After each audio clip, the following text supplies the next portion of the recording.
Well, good afternoon. I'm here today with Logan Williams of from Emerald Doulas, and welcome, Logan. Hi. And what I wanted to do was talk about doulas, the role of doulas, and it is World Doula Week. And so what better time than to have you visit today and chat about some of the roles and things that doulas do, because I think doulas are super important, especially for our families who have family dogs. I think doulas, I'm a big advocate because I believe that anything we can do to help families be less stressed is going to help our dogs also be successful too. So tell me about doulas. So let's see. What does a doula do? Yeah. Doula, in layman's terms, a doula acclimates. Well, so I come in to acclimate a new family to their baby and a new baby to their family. So I help with, elementary versions of breastfeeding. I help with bottle feeding. I help with, teaching a family how to swaddle, how to soothe the baby. Um, just I basically do what your mom or dad or your sister or sister-in-law would do if they were available, and or you don't want to have them in their house, in your house, or they're too far away, you would hire somebody like me. I love it. I love it. It's so important. Support is really important for new families, and that's essentially what a doula offers, right? And so there are different types of doula, correct? Yes. I'm a postpartum doula. There are also birth doulas, sibling doulas.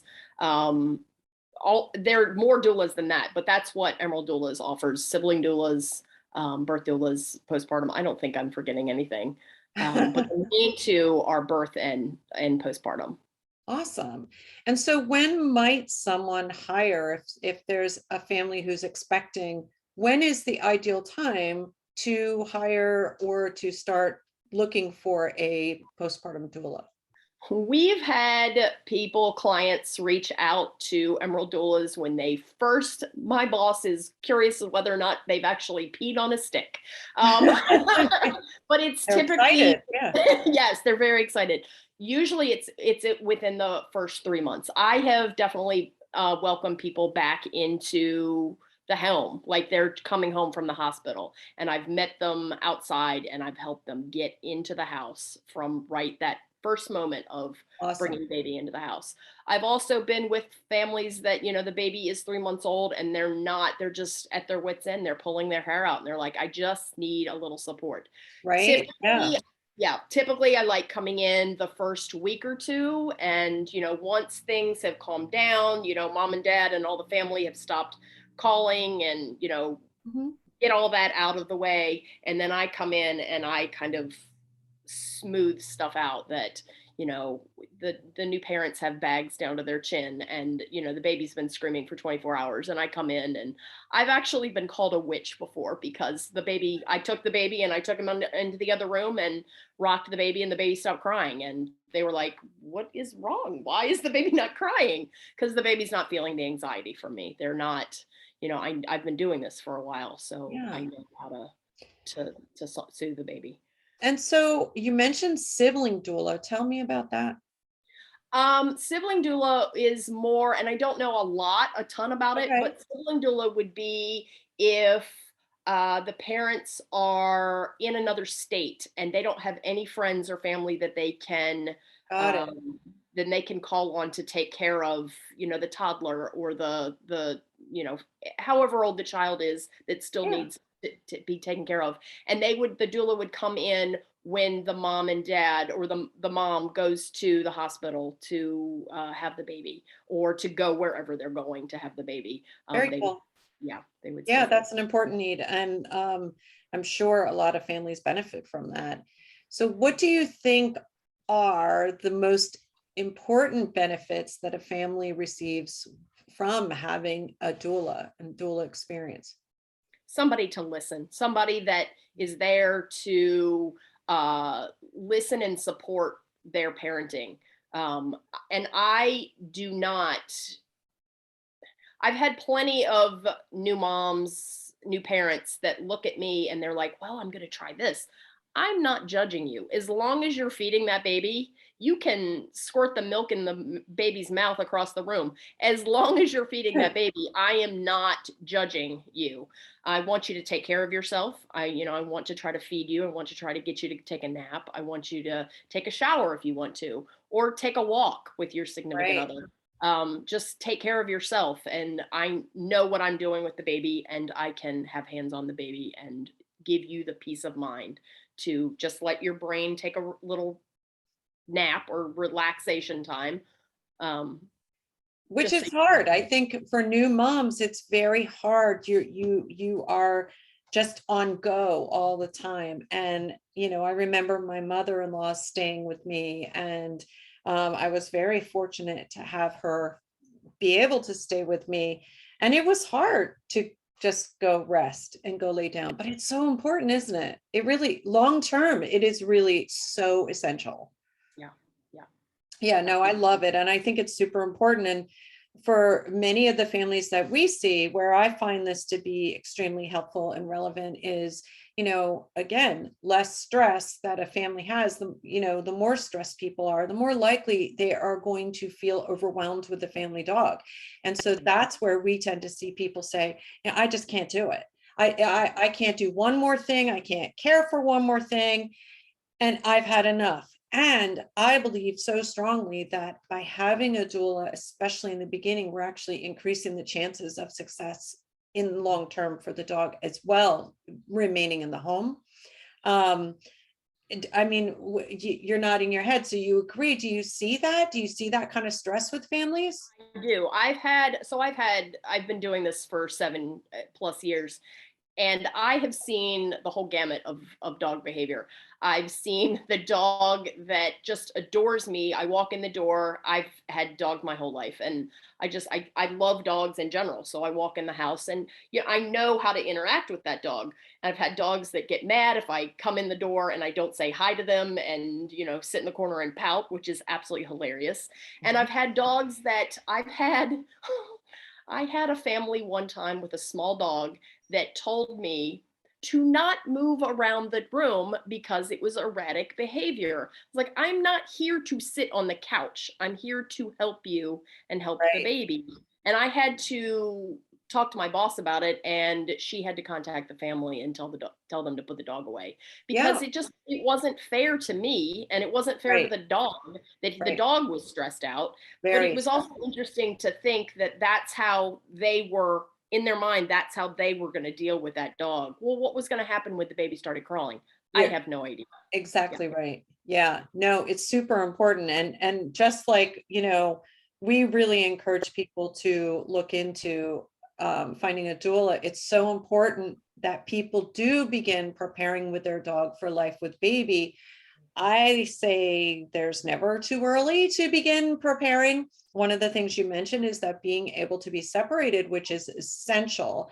And it's really important that a dog is able to be separated when needed.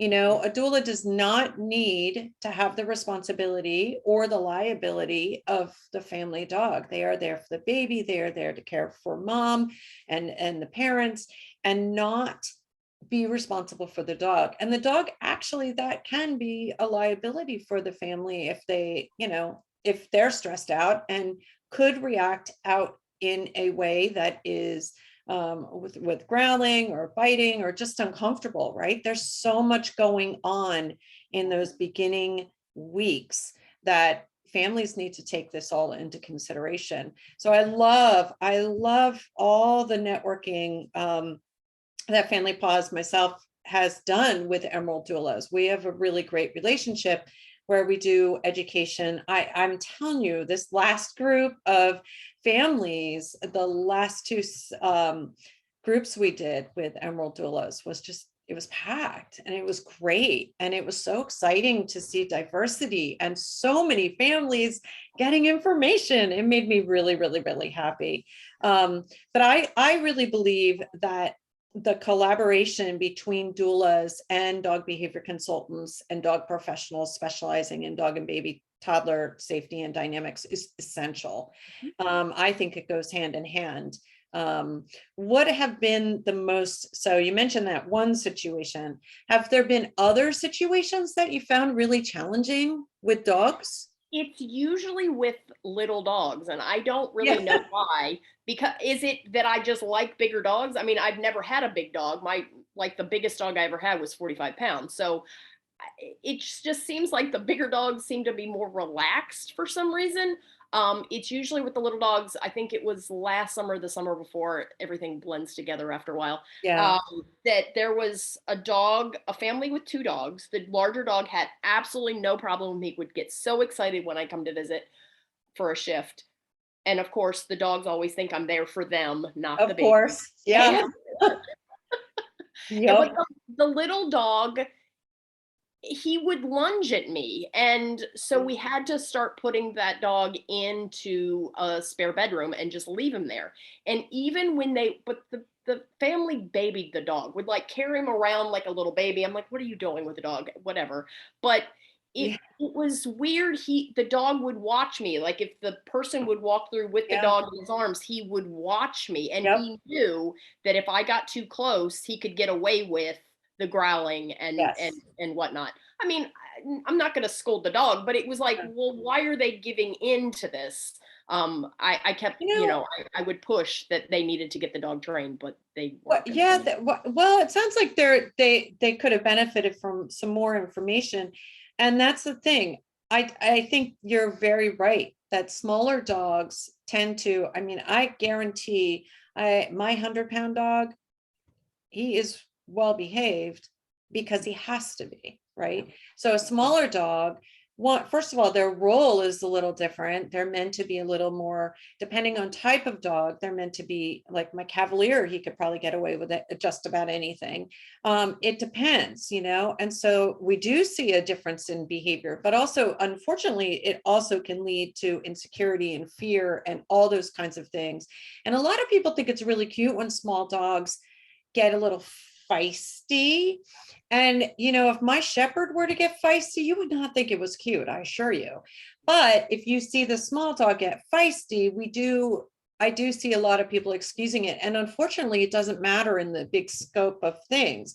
If a small dog bites a child, it's still a bite to a child. A parent is going to see that as equally as bad. And so we kind of really want to really look at those things too.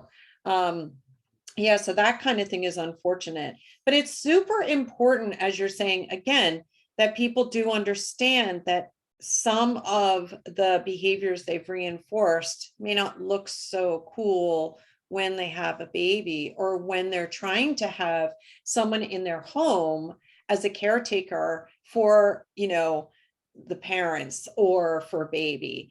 It can really be a problem. And that is really a risk for doulas, I think. It's something that I do a lot of education about, and am hopefully having a course soon for doulas about that. But it is really, really important that people do, follow what's going to be safest for everybody, because we certainly don't want a dog acting out of fear. And, they pay the price. They pay the price. But so I love, I think it's interesting what kind of experiences and encounters that you see. What do you see as the most recommended suggestion that you hear for people to do to prepare with their dogs? I mean, you've taken my class, so you're already a little biased on this. But what do you hear families say they're supposed to do? Well, I even hear doulas say this that haven't taken your class, that they should, after the baby's born in the hospital, bring something home for the dog to sniff. Well, the dog's been with you the entire time. The dog is smelling your baby. It's smelling the amniotic fluid. It's smelling, like, it's not like, oh wait, where'd that baby come from? Right. It knows something is going on. Now, granted, they don't know it's going to be a screaming, crying, pooping Yeah. mess. They don't picture this, they they do not picture that. They don't. And they don't have an app that lets them know. but they know something's different. And that's what I really want families to understand, is they know something's different, but it's so, all those things, I know everybody wants something tangible. I think everybody just wants to see harmony and happily ever after. And I really do get it, because I felt the same way. I definitely felt the same way. When you come home, when I brought my fourth baby home and looked at my dogs and thought, oh my God, what have I done? And that's so normal. It's normal to feel like that. And that's one of the reasons we have our support line, so that people can call if they're having, if you're having concerns or fears. This is where we want people to have doulas as support, and our Family Pause information as support, because new parents need support. Yeah.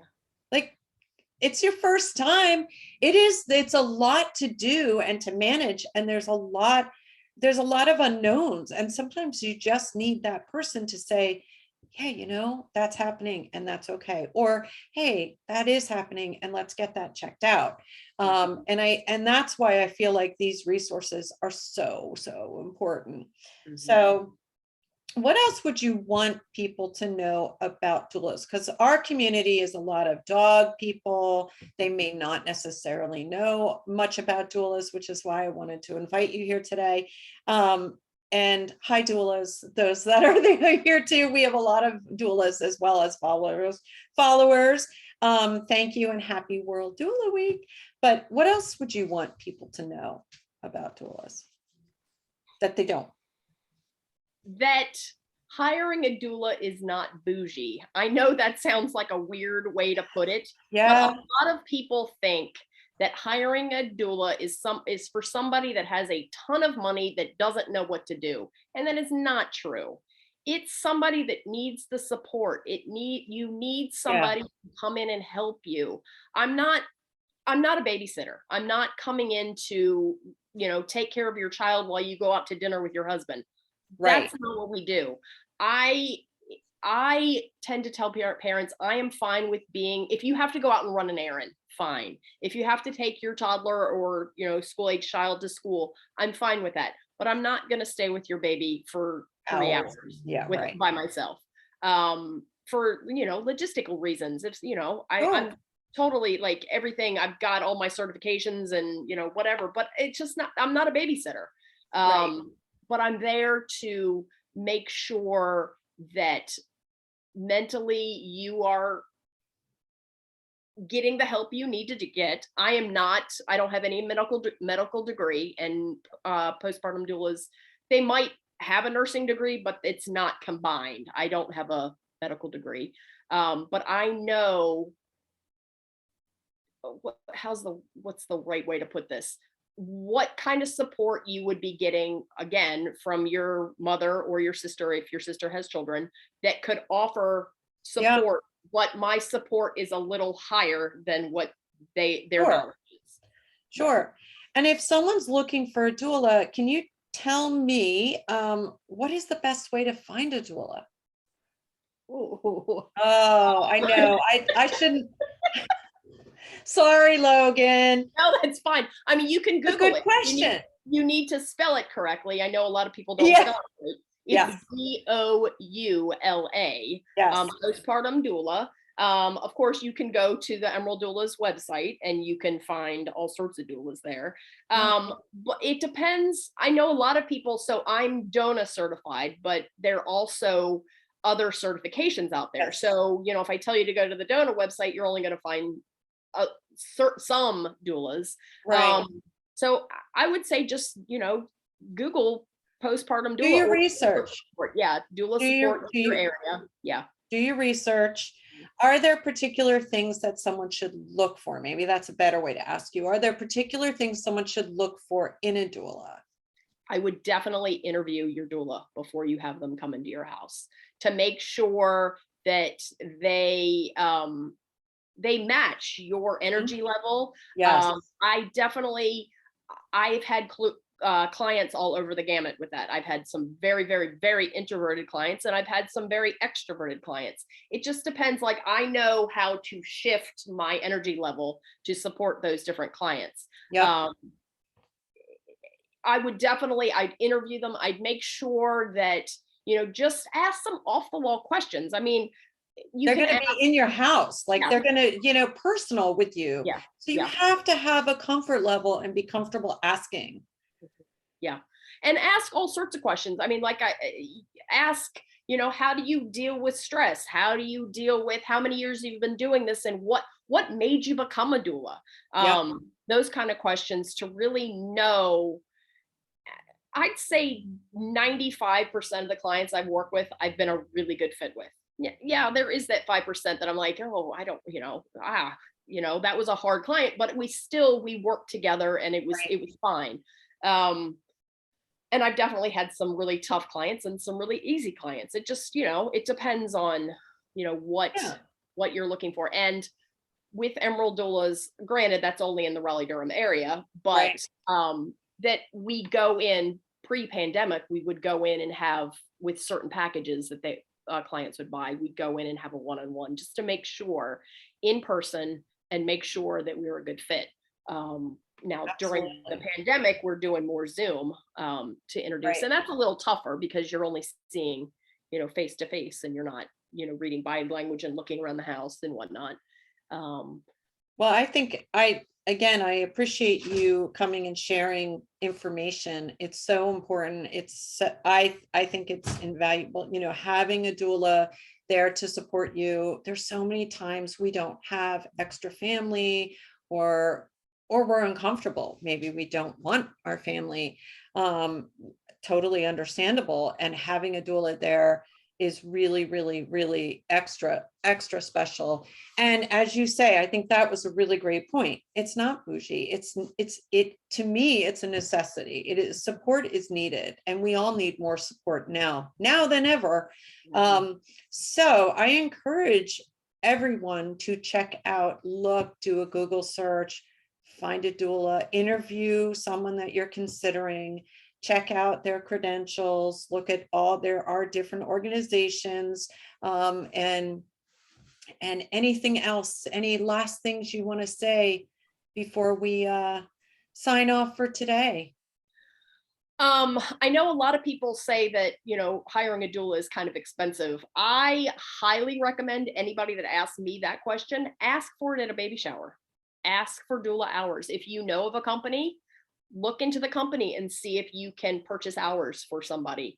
It's definitely, they will not regret it at all, even if Yeah. it's for 4 hours on one day, or more or less. I've had lots of clients, even after I've started with them, they're like, I really want to have more hours, but I can't afford it. Yep. Well, ask mom or dad, or ask, your best friend that lives down the road. That's a great Could you guys suggestion. come up to, help me?